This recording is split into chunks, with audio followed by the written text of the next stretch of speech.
আচ্ছা, এটা হচ্ছে বেকি রিভার, যা ওদিকের ওয়াটার বডির পরে, নদীর পরে যা দেখা যাচ্ছে সেটা হচ্ছে ভুটান। জায়গাটা ওটা হচ্ছে রয়্যাল মানাস, আর আমরা দাঁড়িয়েছি ইন্ডিয়ানতে, আসামে। এটা হচ্ছে মানাস টাইগার ন্যাশনাল পার্ক, ওটা রয়্যাল মানাস, যেটা ভুটানে।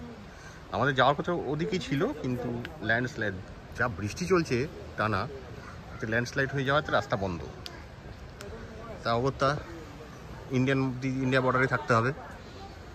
ঠিক আছে, যারা আসবে তাদের জন্য বলে রাখছি, পরিচয়পত্র ভুটানে কিন্তু ভোটার কার্ড চলে, আর বাচ্চা থাকলে বাচ্চার লাগবে, ওই কী বলে, বার্থ সার্টিফিকেট, অরিজিনাল জেরক্স উভয়।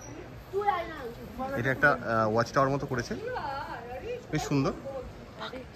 হ্যাঁ, উপরে কি আছে দেখতে যাবো আমরা, জাস্ট ভিউ পয়েন্টটা দাঁড়ালাম, খুব সুন্দর। বেকি রিভার, নদীতে যা জল আছে মারাত্মক।